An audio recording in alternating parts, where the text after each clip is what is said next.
Hello, everyone, and welcome to the Cricket Podcast. It's Wednesday, which is the same as our shows on Friday and Sunday. It means that it's IPL. That makes no sense. What a terrible way to start an episode. I'm Jack Hope. I'm joined by Max Rowe-brown, and I'm joined by Dan Weston. Which one of you would like to say hello first? Dan can go first. Okay, Dan. Hello, say everyone. How are you doing? Yeah. And Max, now your turn. Hello. Thank you, Manish Pandey, for not making me be topless.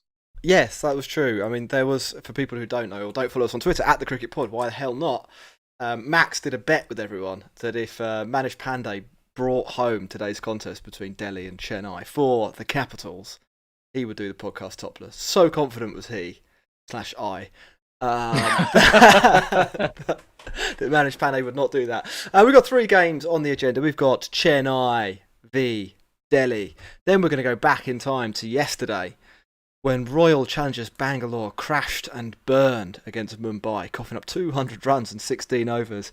And finally, Punjab Kings going down, fighting off the last ball of the innings to the Kolkata Knight Riders. It's going to be a pretty good show, Max. But first we need to plug our main sponsor for the episode, Serious Cricket. SeriousCricket.co.uk. Head over there, use the code TCP23, as you can see on the screen if you're watching on YouTube, for 10% off. You can get all your equipment for the season: your bat, your helmet, your pads, new jumper, probably an anorak. I reckon they do sell waterproof stuff, and it has rained again. You can probably get an I Don't Like Cricket Club themed anorak. Yeah, possibly. It's possibly out there.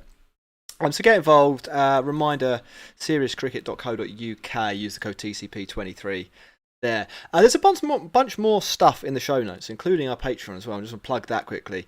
Every week we have a bonus IPL episode that is released, where I do a power ranking of all of the teams. So if you want to know what I think, head over there. From £5 a month, you can sign up to support the podcast directly. Max, what happened in the cricket today? Well, today it was CSK's turn to try and stop the juggernaut that's Delhi Capitals on their incredible run as they try and surge back into contention. But they met the brick wall, the immovable brick wall that is the Chipawk, and Chennai did a number on them big time. MSD chose to bat first, and he did what he's been doing all year, coming in at the end and blasting the ball all over the place to put a nice shiner on the Chennai innings. 167 they racked up, which always looked being challenging on a fairly slowish and turning pitch. And so it proved, because after Phil Salt went, having hit a massive 6, it all ground to a halt at the hands of Jadeja and Moeen Ali, and to a lesser extent, Mahesh Deekshana. Balls turning all over the place. 8 degrees, Moeen Ali spanned one delivery past Riley Russo's bat. That's big turn.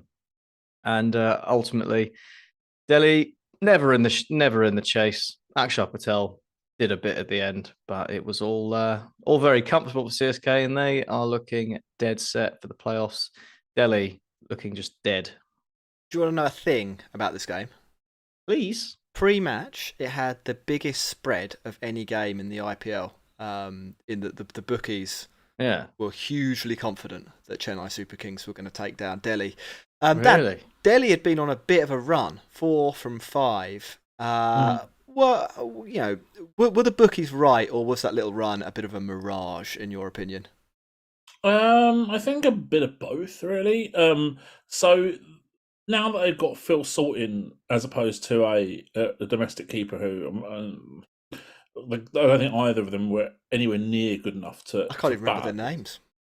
Abhishek Parel? Abhishek Parel, yeah. And then they had a kind of Sarfraz, Sarfraz Khan and Manish Pandey, also trying to make them into keepers, and no, just not going to work. So yeah, I think what they've done is they've brought in Salt, and that's been really beneficial for them. They've kind of given Mitch Marsh this really long rope, because even though he's been pretty woeful with the bat, he's taken fair number of wickets and been relatively useful as I think he's their top wicket taker now.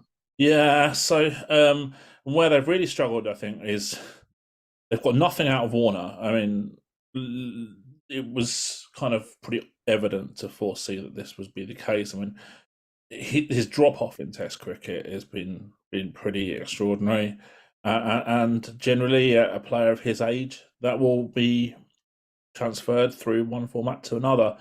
Riley Rousseau hasn't set the ground alight either, and kind of maybe a bit harsh to say perhaps, but is he a guy who just dominates the blast and PSL on roads and struggles to get up to this next level? I don't know, but I suspect that teams have perceived that in the past, which is why he hadn't been sold in quite a few auctions. The problem with Delhi is just they're kind of like RCB, but without the marquee players. They've still got like 4 guys who like Syed Mushtaq Ali level at best. And I don't know where they've spent all their money, to be honest with you. Like on, I don't want to say pants a chunk out of it, but still, I mean, like there's a lot of bad purchases in there. Yeah, it's a pretty. And it's a bit. I mean, it's quite a boring lineup that they put out, and they played in quite a boring game. And when Phil Salt was out, it was kind of like, might as well switch off the TV now. Even if they get 160 here, it's going to be boring. Consistently, they've been one of the lowest hitters in the comp. They've been pretty much always round the bottom for 6 hitting as well over the last few years. So I don't know if that's by accident or by design, but generally these problems can only be solved by recruitment. You can't turn Manish Pandey into a 6-hitting monster because it just doesn't. It's not fair on the guy to expect that. It's also not fair to expect David Warner to be peak David Warner when he's now, I don't know how old he is, like 38 or something like that. So I mean, they've been a bit unfortunate in the sense that Prithvi Shaw's been poor. Well, I would have persisted with him. Out the side. I don't know about the ins and outs as to why whether he was, to use a phrase from the past, unselectable. But personally, if he wasn't unselectable, I would have given him every bit of time that he needs to get back into some form. And you look at him now and you think, pretty decent chance that Delhi are going to release him, and would be a bargain gamble for someone as a distressed asset. The upside is clearly there anyway. Yeah, it's all gone a bit weird with Shaw. Nobody really knows. He was filmed in that fight, wasn't he? About a month before the IPL, or late February maybe. And then he's a guy who has there are always whispers around him. Nobody really knows what he's done. I mean, I think fitness is something that people basically go on record about. But they're kind of stronger rumours than you get with someone like, even like Raheem Cornwall. Everyone knows he's unfit, but nobody's like, we're just not going to pick Raheem Cornwall because of some other reason. He's obviously done something to annoy somebody or multiple people, and I think it seems like it's something that's happened on a couple of occasions, because he's nowhere near the Indian national team either, is he? And even after last year's IPL, when he was very good, he didn't really get a look in whatsoever. I mean, there wasn't really anyone even pushing his name. He was kind of the hipster's choice to go to that World Cup, but in reality, I think probably quite a long way down the pecking order. Max, CSK, they're looking pretty good, aren't they? Comfortably, I would say one of the best 2 teams in the tournament over the 11 matches they've played. Yeah, really solid. I mean, it was the blueprint today, wasn't it? I mean, the opening pair didn't necessarily go so well, but they dominated those middle overs with the ball. Shivam Dubé did his bit with the bat again as well. It's just working. Everything they're doing at the moment is working. They've got a plan. They've worked out what to do at the death as well. Patarana is their go-to guy, and he's looking half decent at the moment. It was a bit of a tough start, I think, to the IPL for him this year, but since that he's clearly learned. He was pushing 150 Ks today with a couple of those deliveries and nailing his Yorkers. So he's turned into a real asset for them at the death, which is that was the real the real issue they had, wasn't it, as a side? So, and with Dhoni back as the finisher, sort of pieces have just started falling into place. It's such a CSK thing, isn't it? You looked at them at the start and you're like, they've got a bit about them, they'll do all right. But here are the weaknesses. And as the tournament's gone on, those weaknesses have just happened to solve themselves one way or another. And they're looking really quite impressive. I mean, again, this was a Delhi side, sure, on the back of some good results, but not anywhere near the level, I think, and that showed. But even then, the way they dominated them today was highly impressive, and it's looking positive for them, especially with the fixtures they've got to come.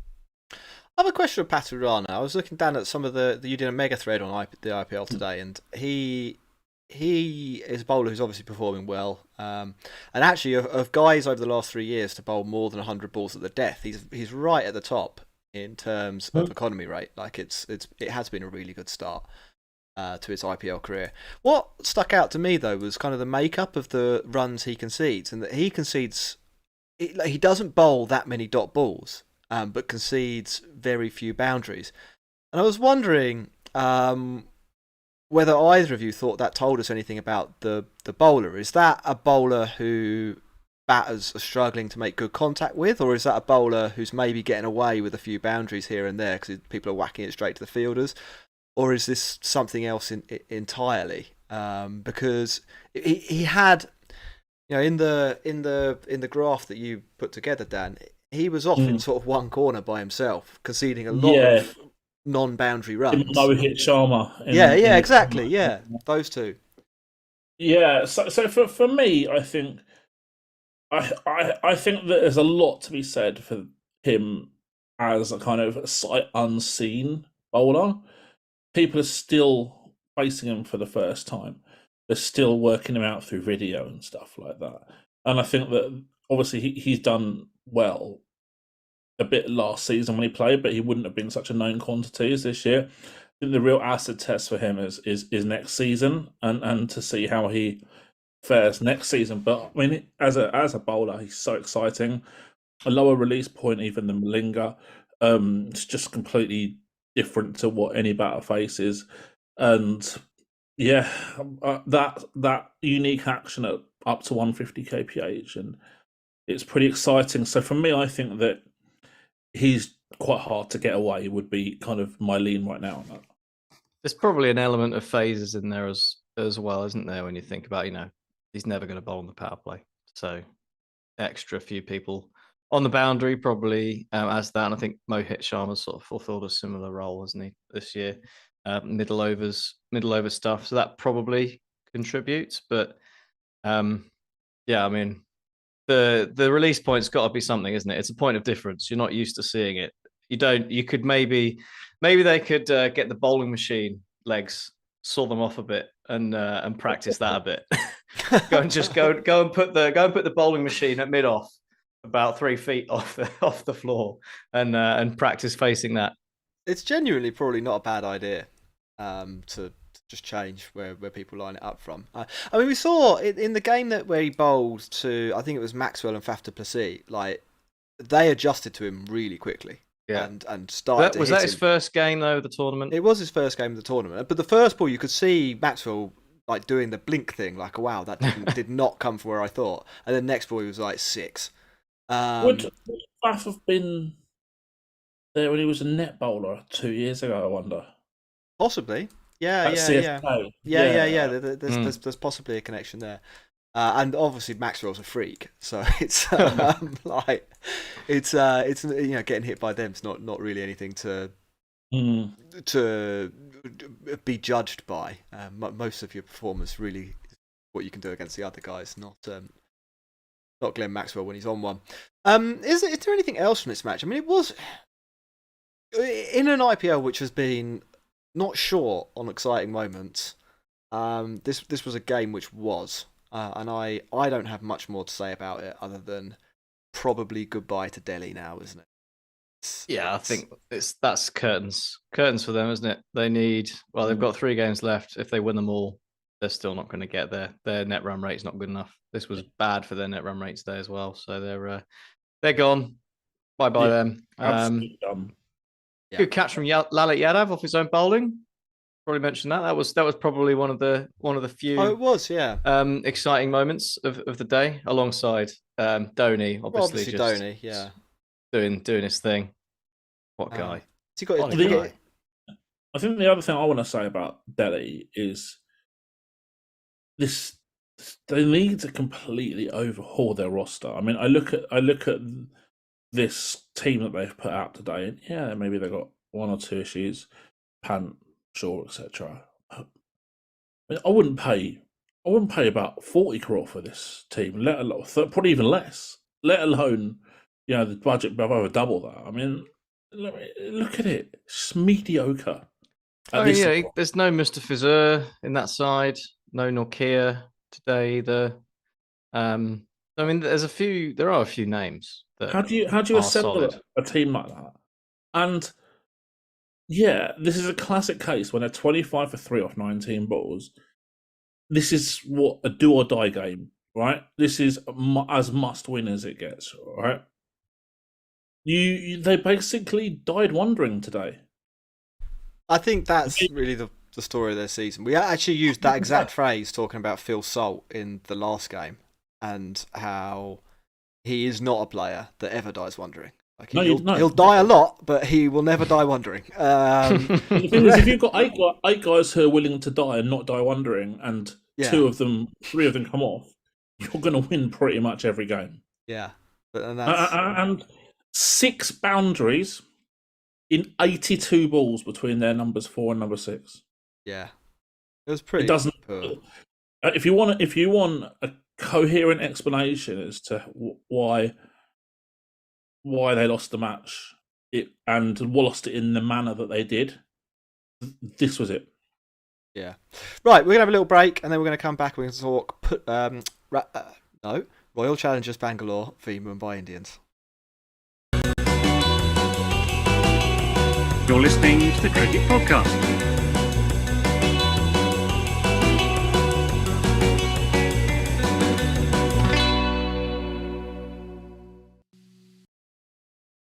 Hello everyone and welcome to the Cricket Podcast where we're going through all of the IPL action from the beginning of the week. I'm really struggling with words today. That's the third or fourth time I've just not been able to say a word. If you're listening on YouTube, watching on YouTube, or you have YouTube on, do us a favour, hit like, hit subscribe, keep the podcast growing. We've had some really good growth over the IPL, so thank you to everybody that has signed up and is participating and is in the chat right now. We see you, Nick Lover, Cannon Fodder, Rick and Anand, talking about Delhi and Prithvi Shaw and stuff. So get involved, if you're not one of those names, drop us a message, make sure you click like. And if you like coffee, head to the show notes. You can buy yourself a bag of Cricket Podcast branded coffee. Dan, are you a coffee drinker by any chance? Massively, yeah. Oh well, huge coffee fan. I need to put my order in unless I get one comped. You have to speak to the guy. Yeah, we've got a little partnership with the Cricket Coffee Company who have done branded bags of the Cricket Podcast coffee. I've tried some. It's pretty good. Obviously, if you like coffee. Ross hates coffee. He'd be terrible at selling it. But I love it. 2 cups a day, 3 cups a day. 100%. Get yourself involved. Check out the show notes. Right, yesterday in the IPL, we had a good game. For all of the bad of today, we had good yesterday. Batting first, Royal Challengers Bangalore. They lost Kohli early. And they lost Anuj Rawat early. But that only opened the door for the big show and Faf to pile them on big style. A couple of 60s, a couple of mid-60s scores for those boys. Maxwell, 68 off 33. He's rocking. He was talking this week about how he was injured and still rehabbing and every game was painful. That's not the performance of a man who's recovering from a broken leg. A round of applause to Glenn Maxwell. Unfortunately, it's RCB, so when they were out, it kind of collapsed a little bit. They ended up at 199, which felt a little bit short. And I think the evidence was that it was between 20 more than a little and bit 50 short. runs short. Yeah. Nothing RCB tried worked. Siraj, outside of the Chinnaswamy, he's nothing. 31 off 3 overs for him. Oh, and I say nothing, he was actually the most economical bowler. A bit of a disaster. For RCB with the ball. A couple of star names to shout out. Surya Kumar Yadav, 83 off 35 rocks. 7 fours, 6 sixes. He hit the same number of boundaries as Delhi hit sixes. No, the other way around. Other way around. Yeah. Know what I mean? And new boy, Nihal Wadera, 52 off 34. I think that was a debut 50 or a maiden 50 for him. Or did he get 50 in the last game? Either way, he's having a pretty decent season for a young guy who never played T20 before. Exactly, Max made his T20 debut in the IPL. I have my own thoughts about Mumbai Indians scouting. I don't think it's all it's cracked up to be, but they have hit with him. That is for sure. Yeah, I agree with you about that, and I think that they're right at it, but I don't think they're nearly as good as what they're blown up to be. But however, I would say if you can find a guy like Wadera, who's obviously like pretty high potential, yeah, Delhi seem to be very, very content with Manish Pandey. It does kind of show the comparison between the two teams. Yeah, I think it seems to me Mumbai's batting scouting is exceptional. Maybe their bowling scouting is tempers that somewhat. I mean, because Tilak Varma as well was, a guy they picked up, and they spent also money insane on him. Like I feel like for it to be a real scouting success, like there has to be 20 lakh. It doesn't have to be 20 lakh, but there has to be like, there's levels, isn't there?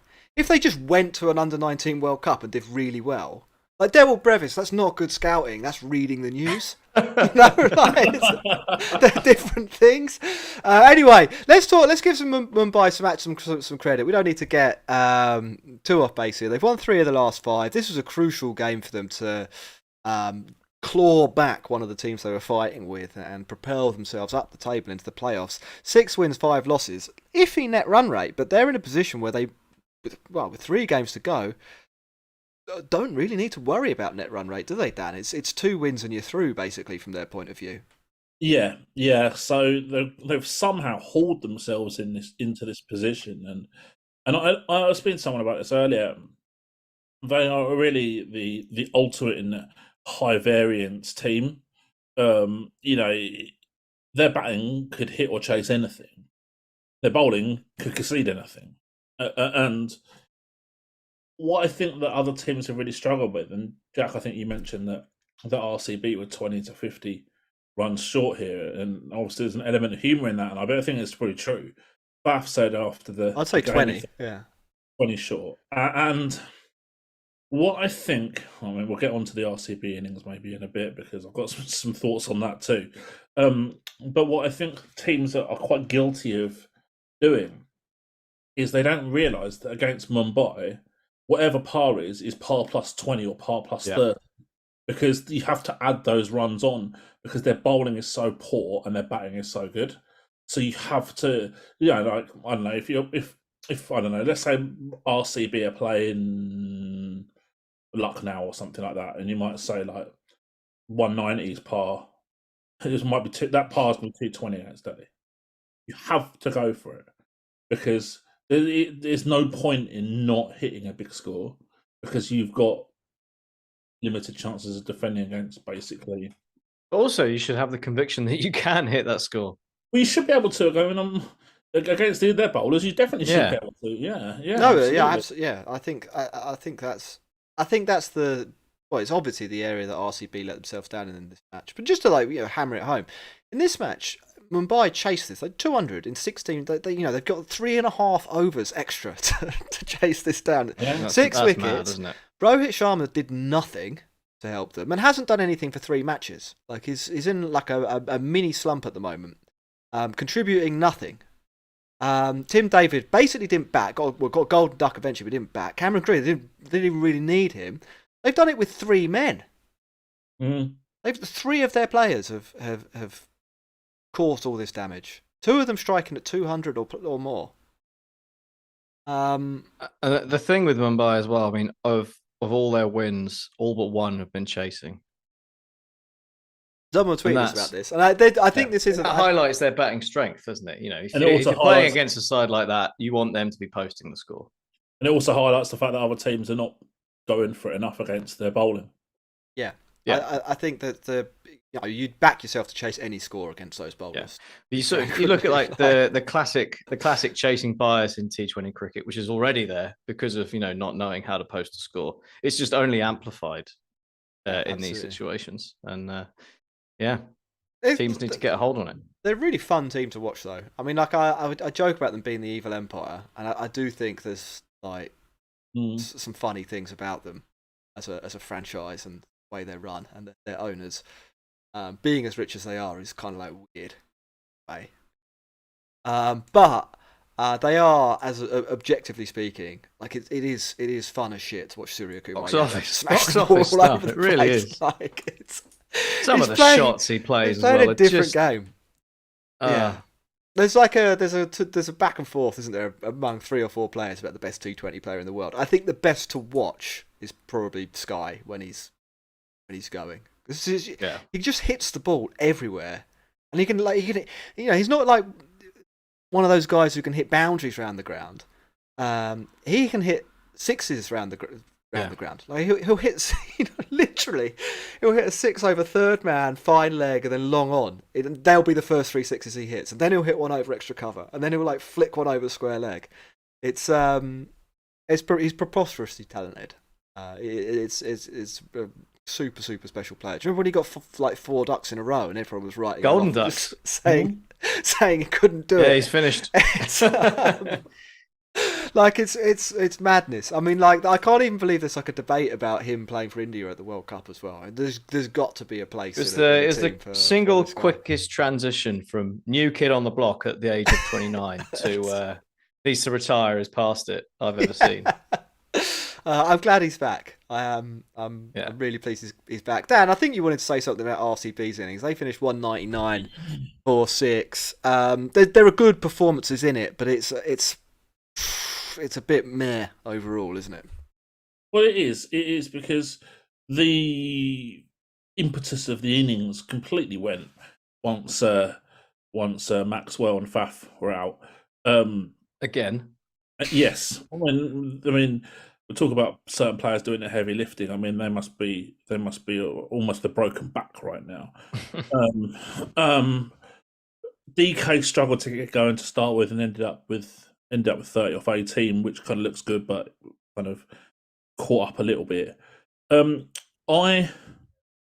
think I've given Shabazz Ahmed the kiss of death, because since I mentioned his numbers on the show, he hasn't played a single minute of the IPL since, and I guess I could probably do the same for Anuj Rawat, who, I mean, like, you don't ever want to write off a young player, but whatever they see in him, I don't think anyone else sees. So, and I certainly don't. So, and I think it was like 3 crore last year at the auction. So, it's not like they got him on for 20 lakh or anything.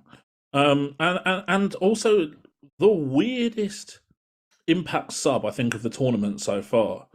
I mean, calling Kedar Yadav an impact sub is an oxymoron to start with. And when you've got Hasaranga, well, what do you need him to do? What do you need Kedar Yadav for? And I watched a clip on Crick Info yesterday with Tom Moody talking about this, and he's like, you could have asked Josh Hazlewood to bat 10 balls and score 12, and he probably would have been able to do it. So, like, what was the benefit? I mean, not only is, as I said on Twitter, I think last week when he got recruited as a replacement for Dave Willey, front runner for the most bizarre recruitment of the year. Yeah, like for like there. It's now they're now competing for the double whammy of the most bizarre usage of Kedar Yadav as well. My entry for weirdest impact, strategically weak, and sometimes I think RCB and Rajasthan, they like to be too clever. I was going to use my weirdest example for the impact sub was in Rajasthan's last game when they brought in Obed McCoy for the last 4 overs. Yeah, that was so weird. Which kind of like, maybe you only want to bowl him 2 overs at the death, fine. But then they bowled him 1 over and gave it to like the world's biggest pie chucker to lose them the match. Why are you body chest, man? You got to look at the long-term picture here. Only Rajasthan and Obed McCoy is preventing KD Yadav and RCB from a clean sweep of these awards. It was really, really odd. The RCB, I mean, they are kind of what they are with the bat, and I can't see it changing. I think it was a pretty big loss for them to take, to be honest. Mumbai are doing quite well. Like you say, they're kind of playing this crazy variant style cricket and keep rolling double sixes. With that in mind, and even with the good batting order in mind, I feel like they're one of the beatable sides if you're RCB. RCB, they now play Rajasthan, SRH, and Gujarat. Rajasthan better than them, I would say. Gujarat clearly better than them, and you never really know what you're going to get with SRH either. I mean, SRH should say beatable. Realistically, RCB probably need to win all those games. That is not a situation that I think is good for RCB. I think they're knocking on the door of an early exit at this point in time. You want to do the last game? Right. So the final match. Max, have you got the scorecard up? Because I'm looking at the wrong one. I do indeed. Yes, it was Punjab. They were playing Kolkata Knight Riders at Eden Gardens, and it was a humdinger of a final ball finish. Once again, we went quite a while without one of those, but we've got one back one day after the early run. So it was an inauspicious start, perhaps. Punjab with the bat. It continued to be inauspicious, really. Shikhar Dhawan hit a 50, but not that quickly. Liam Livingstone hit a very quick 15 and then got completely bamboozled by Varun Chakravarti. Really, really didn't know whether he was coming or going. Might as well have been blindfolded. Might have done a better job. Wonderful bit of bowling. And basically it all went down to the last over of Shahrukh Khan smashing the Pacers around to get Punjab up to 179 and give them something to bowl at. Nitish Rana, Andre Russell, Jason Roy, basically the main guys for KKR. But even then, they were far away from winning it until the penultimate over, and Sam Curran got some treatment dished out to him at the hands of Dre Russ, and it was the thankless task given to Arshdeep Singh of trying to defend 7 off the final over, and he so nearly did it. It was a wonderful attempt, ruined at the end by a full toss on leg stump, which Rinku Singh helped around the corner for 4 runs and continued his remarkable rise this year as one of KKR's main guys. But I mean, KKR just keep finding ways, don't they? They keep finding ways of winning games of cricket. I don't know how, I don't know why, but it's happening, and it means that they're genuinely in with a shout of qualifying. Not favourites, they're not one of the people you'd put money on to qualify properly. But would I be rather them than RCB? Probably. That's not a position we should be in, is it? By about madness. 0.3 net run rate. Yeah, is how much you'd rather be KKR than RCB, which could genuinely be decided. There's obviously this rain-off game which Lucknow and Chennai were involved in, which could be the decider above net run rate. And effectively is, as you look at the table at the moment. Lucknow kind of trending in the wrong direction, though. Who knows whether they'll actually be a factor. Kolkata, it's kind of, Dan, sort of pulling together at the right time. Like the bowling is improving. They're not. Their spinners aren't spraying the ball all over the place. They're just getting a little bit of control in those middle overs, which is what they sort of need to do to win. Nitish Rana's captaincy, I've been really impressed with it. Like he's got a team with some pretty big egos in, alongside some guys who are virtually cricketing nobodies. That's not an easy situation to be in, and he's not a huge name in cricket. Let's be honest. But he's done a fairly good job steadying the ship, keeping things in the right direction. Jason Roy coming in's added some impetus at the top of the order, and whisper it, but Dre Russ is looking like he's finding some form. 3 matches to go.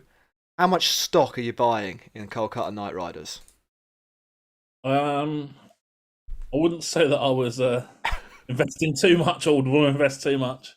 I think before the comp we all said that this was a team who are going to be reliant on match-winning performances from a few star players.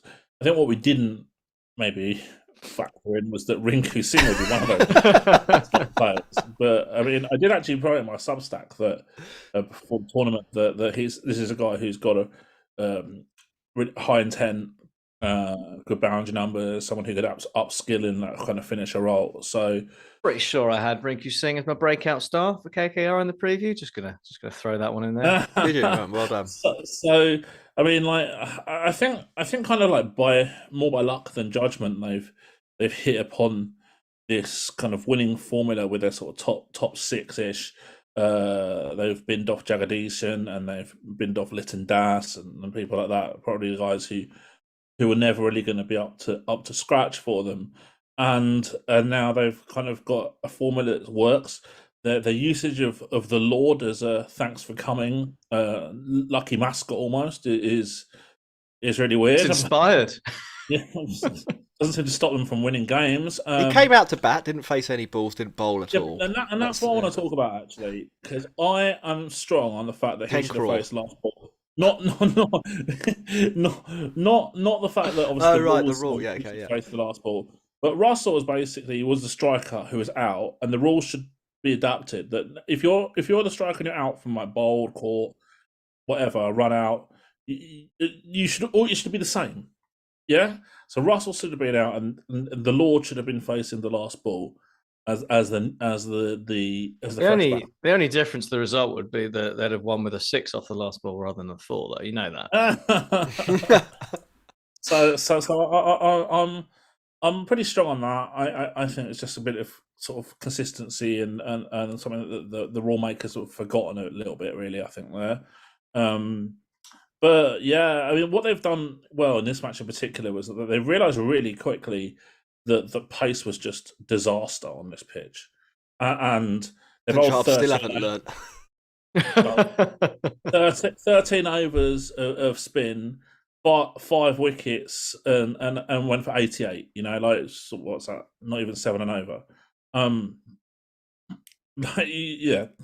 If you ever want a clear template of how to use your resources on this pitch, Kolkata did just that. They gave Punjab a gift. What did Punjab do? Old Harpreet Brar 1 over, 1 for 4. And just by the way, Rahul Chahar 4 overs, 23 for 2. Exactly. So the combined figures for spinners in this match, they picked up 8 wickets in, I want to say, 18 overs at probably 6.5 and over. And is that including Liam Livingston? Oh, sorry, Livingston. 27 off 2. No, sorry, Livingston's in there, so it's a little bit higher. I missed that. So it's actually 20 overs of spin. Proper spinners. And it probably comes out at 7 and over. I think they were it's bonkers, isn't it? Brar against Nitish Rana and Venkatesh Iyer. But the advantage that spin gives you on this pitch, you can't captain by template. And I would rather bowl a left-arm orthodox against 2 left-handers on a really slow 2-pace pitch than a pacer. We see this so much though as well. It's not just with the bowling, and it's when people mix up their orders and like, oh well, we can't have 2 left-handers in, so we're gonna send in this guy who can't bat instead, because being right-handed is so much more useful than having someone out there who can actually bat. Yeah. And it's just like, yeah, you can model this stuff. It's not difficult. But I mean, like, I find it hard enough to get teams to look at matchup charts, let alone modeled success in for matchups and stuff like that. You know, like runs per over deviations and stuff like that. You can forget about it. But there was an opportunity to bowl a Hobbit Brar against Nishishwana and Jason Roy, left-right combo. Neither of them probably going to take down left arm spin. I don't think I have to worry about Rana too much as someone who's going to absolutely destroy me. Even Venkatesh Iyer, you could probably have said the same thing. And then there's opportunities to get him in against the left-hander and Andre Russell as well, because Russell tends not to start his innings really, really quickly, particularly against spin or sort of pace-off kind of bowling. So there was easy opportunities to get Bharat to bowl 3-4 overs, and I think it's just so weird that they didn't do that, and yet they just kept on persevering with pace that was getting really no reward, and predictably no reward, because we still saw when Kolkata were bowling how much difference there was between pace and spin success on this pitch. Great. I think that kind of wraps up that game. Should we take a break? We've got a super chat that's come in, and then I want to get people's thoughts on where we stand in the flop race and the MVP race. And I want to talk really briefly about the ICC funds distribution. So it's kind of an analytics corner. It's Wednesday, it's the analytics show. Maybe not so hardcore on analytics this time. It's a bit more of a fun debate about who's been terrible. But there'll be some numbers. So we will be back in 2 seconds. You're listening to the Cricket Podcast.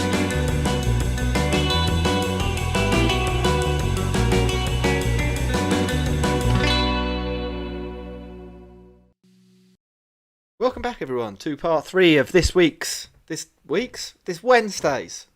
I told you I can't speak.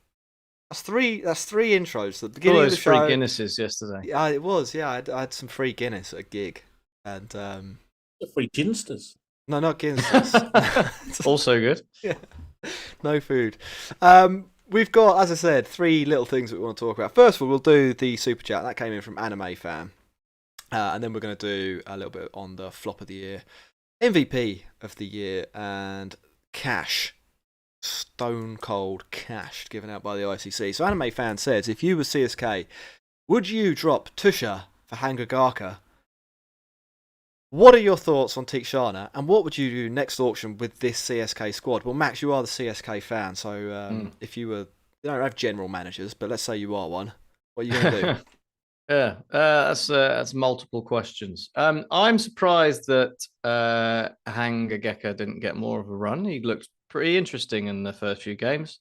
But I mean, Tusha Deshpande has a golden arm and he keeps taking wickets, and he did. He's done pretty well in recent games. So I guess stick with him. I think it would be harsh to drop him now, but I'd be looking at having Hangageka in there above Akash Singh, certainly as sort of a pecking order for my squad.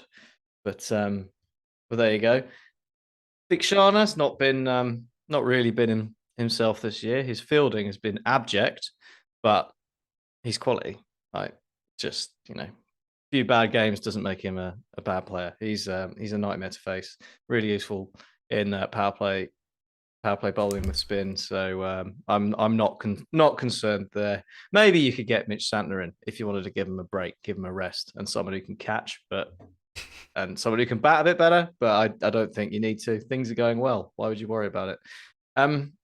What was the third one? What would you do with this squad? Next auction. Dan can do this one. What would you do with the squad next auction? Probably around the bus here. What would I do with this squad? Well, I've been off Stokes to start with because save some money there. Yeah, save some money. I think throw somewhere else. I don't think they're going to make massive changes because it's not their way. And I don't think they really need to. They probably should use that money to strengthen up their death bowling, perhaps with a domestic death bowler to go with Patarana. That would seem to make a lot of sense to me. But ultimately, they've developed a template that works at their home venue. You're winning, say, 6 out of 7 at home and 2 or 3 away. That's always going to be enough to qualify. And it seems that they worked that one out. So I don't see them doing too much. I think one of the other things they need to look at doing is getting some scouting on some young up and coming batters, both finishers and sort of middle over enforcers. Because Rayudu's no spring chicken. Rahane's done a real job this year that we didn't expect him to, but he's not going to do that forever. And MS Dhoni isn't going to play forever. He will retire at 64. The problem is, if you scout young players to CSK, you've got to wait a decade before they give them a good debut. Yeah. Well, they are going to need a wicketkeeper from somewhere. I suppose they've got Devon Conway, but They could, yeah, I suppose they could do that. Right, flop of the year. Let's do flop of the year first, and we'll do MVP of the year. So as we stand, there's 3 matches left for most teams in this year's tournament. I want to know from you if you can recall who your flop of the year was, whether you were wrong, and who you would now choose as flop of the year. So Max, you can go first here. Who did you have as flop of the year? Were you wrong? And who are you picking now? So I mean, I had Cameron Green as flop of the year because he was a lot of money, and I didn't think he was going to do much. As it happened, I was very wrong, absolutely wrong. I'll happily admit how wrong I was about that. No problem at all. But actually picking a flop is pretty difficult because some of the guys that we'd sort of penned, I think have sort of dragged themselves back into it. So for me, it pains me to say it, but the only guy I can say is poor old Harry Brook, even though he scored 100. Dropping the Brook bombshell. Brook. Now, I am quite Brook surprised by that because I think there are a few candidates that. Actually, sorry, I forgot about Harshal Patel. Harshal Patel. Right now, so I'm going to stand up for Harshal here because I was going to pick him. Yeah. Guess what his economy rate is? Is it like 8.5 or something? It's 9.95. Now I'm not saying that is great, but he's played 7 of his 10 matches at the Chinnaswamy, and there are a lot of players in this IPL rolling around with economy rates plus 10. He's also picked up 12 wickets, so he's done a little bit of damage. And I'm going to exonerate Harshal Patel, but you could keep Brook. I'd say I would disagree with you, but I would say that's a fair input. Dan, do you remember who you had as flop of the year? I do, and I'm sticking with it. Who was it? Ben Stokes. Ben Stokes. Now, I think this is almost it's not the coward's way out, but Ben Stokes has played 2 matches. It's a cop out. Yeah, it's the cop out. It's definitely a little bit of a cop out. His net contribution to CSK has been extremely positive by not playing, so he can't be a flop. Okay, so I mean, Max, I'm so surprised you went with Harry Brook because, as Jack mentioned, there really is a plethora of other options that we can go to for this.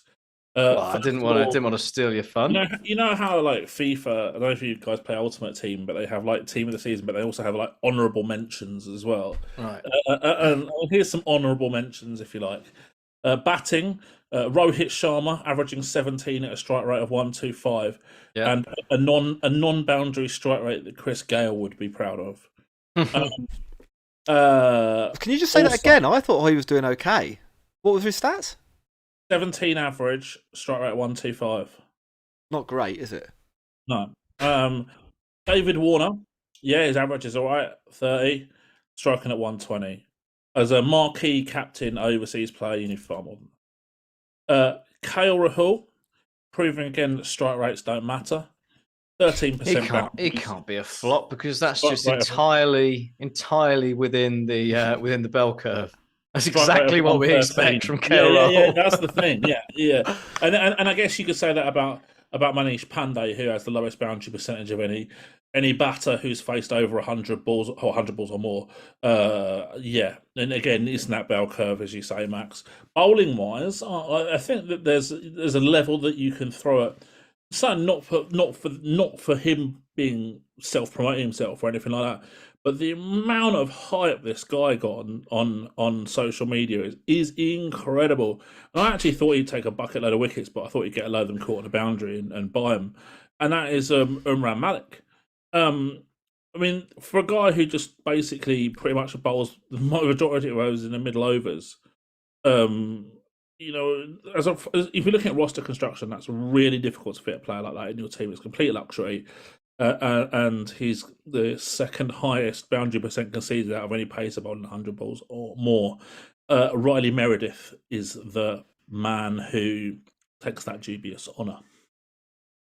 I've got so I went with Maxwell for the season, and that's obviously proven to be wrong. However, I will defend myself here. I said it because I didn't think he'd come back from injury well. He's proven me wrong. I mean, like, fair play, Glenn Maxwell. He's a freak. Like, it's incredible what he is doing, and more power to him. I was talking about this with some of the guys on Patreon, which you can join, patreon.com/thecricketpod, because Brook is obviously the big shout. I would defend Brook on a couple of grounds. One, he did get 100. Like, most of the big criticism of Brook starts something like, if you take away Brook's 100, then like, and it's like, it's what's the old analogy? If my granny had balls, she'd be my granddad. Like, it's not, you can't. There's another phrase, isn't there? Root mass. You can't get around that. He did get 100, so that is a thing he did. The other thing is, part of the reason he was so expensive is the mini auction dynamic, and effectively, he is the price he is because there weren't that many really good overseas batters to choose from. Did he sell for too much? I think so. I think on the pre-auction show we were asked, will Brook sell? And our consensus was he will, but we thought he would go unsold, then go in the accelerator bit, a bit like Riley Russo. And, you know, that's two people wanted him, and that's an auction, and that's what happens. So there's a lot of money, and he has been a flop. I wouldn't say he's the flop. Someone raised Curran as well. Curran, similar dynamic there. Like, there's a mini auction which explains the high price.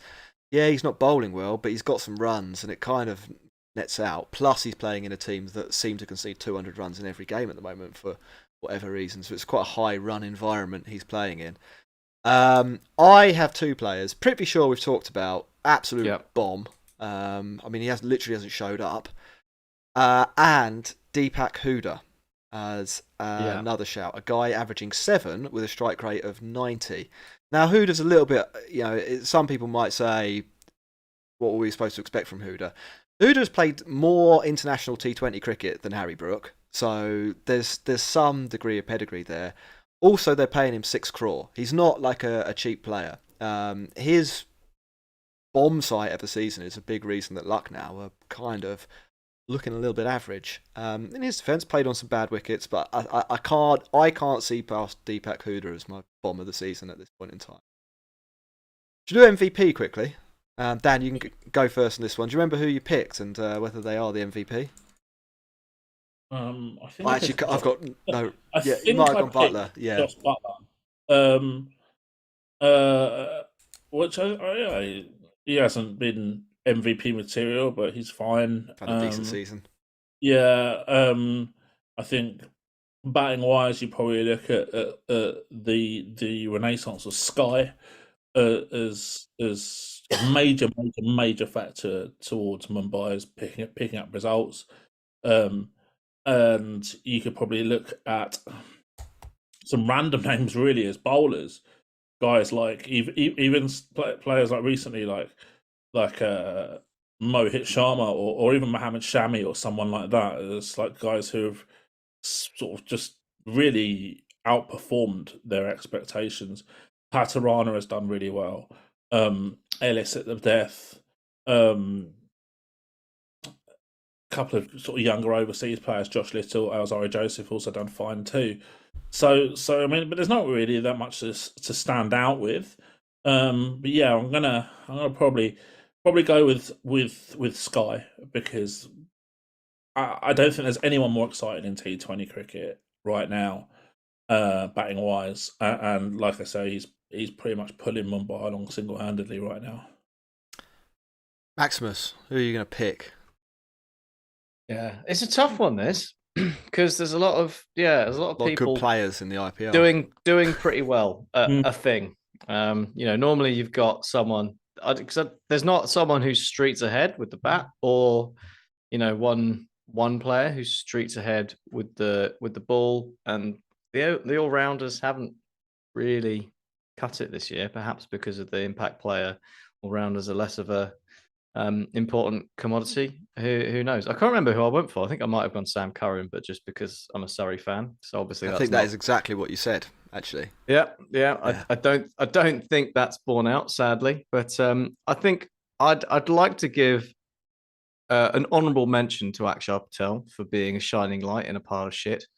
Because I mean, he's averaged about 35 at 140 with the bat, and he's gone at under 7 and over with the ball, which is pretty good going, especially in that side. I think he deserves a lot of credit for that. I think it's a bit dull. It is a bit dull, but I can't look past Faf just because of. I mean, I know you're going to say there's a Chinnaswamy effect, but just how important he is to any runs that RCB put on the board. Like without Faf, they don't have a score to set or a score to chase. So I think when you talk about who is most valuable to their franchise, I think I'm going to have to go with him. He's That's a really fair shout. Really fair shout. He's 5. I was going to say he's 5 sixes Oh. ahead of the next best in the tournament, Maxwell and Shivam Dubé. Gone down. What was the Shivam point? Dubé, 6-hitting machine. What I've got so much respect for Faf because what he's done is he's clearly taken note of a massive spin weakness that he had maybe 2 years ago, 3 years ago. And he's clearly worked a lot on it. He's completely transformed his game against spin. He was always a good pace hitter. And to do that at his age is no mean feat. We're seeing, guys like Warner, etc., fall down by the wayside. But at a similar age, we've got a player who's basically reinvented himself. And honestly, hats off. Yeah, I wrote a little article on Substack about this. It's still actually in the show notes. I've been leaving that up there for the extra clicks. And Faf, there's a few players who was talking about player development and how some guys have obviously worked out that they can play better by doing certain things. And Faf was top of the list for people who used to kind of do things one way and were effective and then got even better, basically, by doing things slightly differently. I had as my MVP Cameron Green, which was another just punt, basically. Yep. Maxwell was, but he's not a million miles off the pace, averaging 40 at 150, and his bowling in the context of Mumbai Indians, not the worst. Only going at 10 and over. So I'm going to stick with Cameron Green as the best player in the tournament and pat myself on the back for that. Come at me, bro. No, I think I don't think anyone said it. I think Jaiswal's got to be in the contest as a guy who is scoring a bunch of runs really quickly. Obviously, like, he's got the plum job, and you can say the same for Faf. Yeah, like, you get to open the batting, get the power play. Your partner is Josh Butler, who's taken a lot of the attention, isn't he, in terms of fielding plans and stuff like that. And Kohli is with Faf, which probably a little bit of a distraction there. But I think he's having a really good season. At the very least, he's Young Player of the Year. He is doing exceptionally. And Dan, you mentioned Mohamed Shami. I think he deserves credit as well for what's been a terrific year. Siraj was my player of the season. Until it all went a little bit wrong in the last two matches. Yeah. I'm sure he'll come back, but he was bowling really well and had a thankless task at the Chinnaswamy was making it look pretty easy, to be honest. Yeah, that's that. Final thing I wanted to say, we're running a little low on time, so we haven't got ages to do this. Did you see the breakdown for the ICC's allocation of funds for next? Vaguely. Yeah. Max, I think we were talking about earlier. Could you give it a little précis, a 2-second précis of what's going to happen in the next few years, or what is proposed to happen in the next few years? Yeah, so the proposed finance model for 2024 to 2027. To start with, all the 4 members get the same amount. They start on an even footing. Then they weight it all by a few things. One of those things is commercial contribution to the ICC, and that's been weighted about 85% to India, and as a result they're slated to get 38.5% of all the money out of all of the full members. So that's 231 million for them. The next highest is 41 million to England, and we are, well, fair to say we probably don't agree with that. Yeah, there are a few things to say here. First of all, from a pure business point of view, you have to acknowledge that the broadcasting money that comes from the Indian market does underwrite to a large extent the money the ICC makes. And so from a purely like Pure business. from a pure business point of view, from a profit taking point of view, there is probably a fair argument that India is due a portion of the pie, or maybe a bigger portion than some of the other nations. What I would probably say is that this has been stretched beyond the point at which it's kind of reasonable if you look at what the remit of the ICC should be. Now, we all know on this call anyway, on this pod, that the ICC it doesn't really operate in the way that like a governing body necessarily should. It doesn't do the growth and expansion in the way that FIFA, for example, does. It kind of runs one tournament a year. I mean, when you're being compared unfavourably to FIFA, you're in a lot of trouble. It effectively what the ICC does is runs a franchise tournament for international teams. Like that is kind of its job. Like once a year, it gets the best 10 teams plus a couple of other invitees if it's a T20 World Cup, and says let's all go to South Africa or India or mainly India, England, and Australia, and we'll do the rights and we'll carve it up at the end and give you a fee. And so what in a sense, what the pie reflects is what their profit from this operation is. They're paying a participation fee to the main nations. They all get 20 million or so, don't they? 25 million. I think I'm talking in pounds, maybe not dollars there. And the BCCI gets the rest. Now, what I would like to see, to be perfectly honest, is a much more equitable split that takes into account the comparative poverty of a lot of these boards. And I'm talking among really everyone that isn't one of the big three. And clearly here we're seeing a big one and not a big three. But there's a broadcasting deal that supports English cricket and Australian cricket, and the same can be said for Indian cricket. Like there is no need for those teams to go with their hat out to the Dubai and ask for extra money. Wouldn't that money be better spent investing in the game more broadly? That's what I'd say. I think if you take a longer view at this, like where do you want cricket to be in 20 years? Do you want it to be... That's the question, isn't it? Do you want it to be a global game or not? Yeah, you can talk about what's fair in terms of the business and how much you've contributed, and therefore we deserve more. Fine. I mean, that's it's an argument that you can make, and arguably, yeah, you do deserve more. But do you want to be? What do you want cricket to be?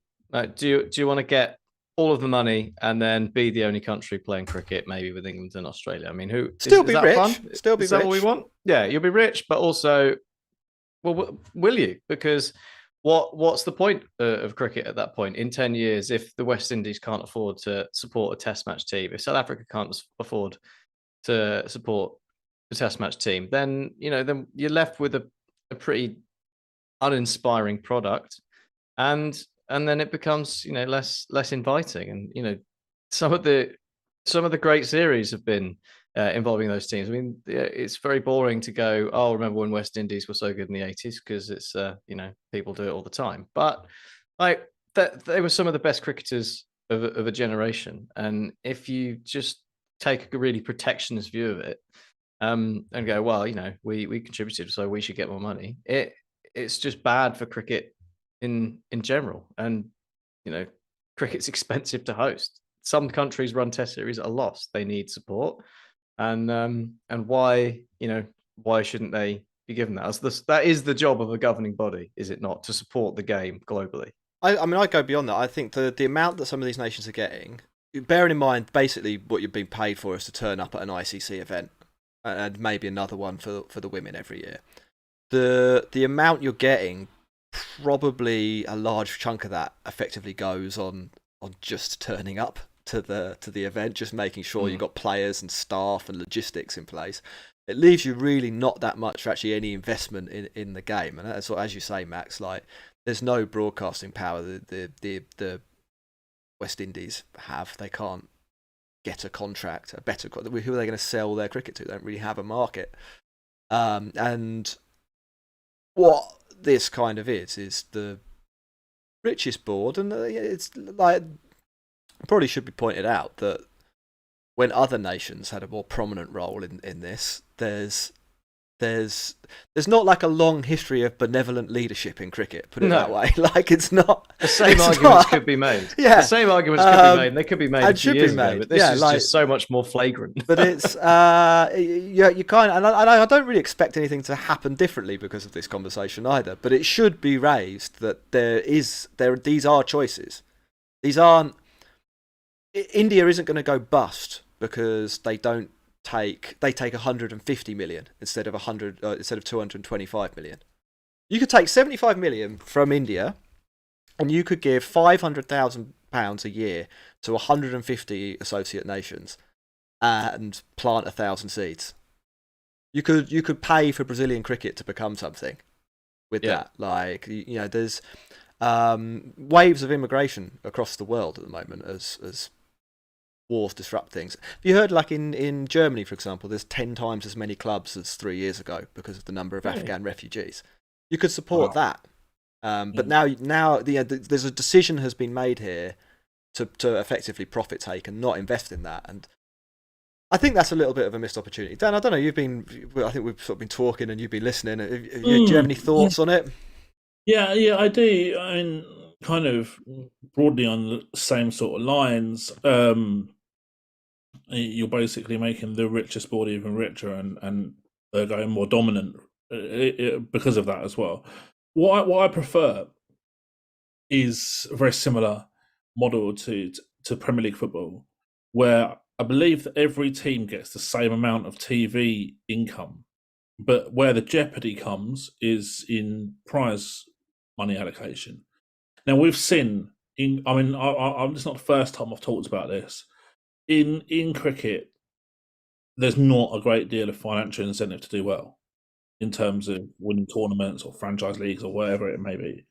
Maybe throw some in. So instead of this $600 million across 12 teams, how about you put $360 million in for 12 teams, or 532 they've got for 12 teams. Split it evenly, so it works out like I don't know, 25 million each or something like that.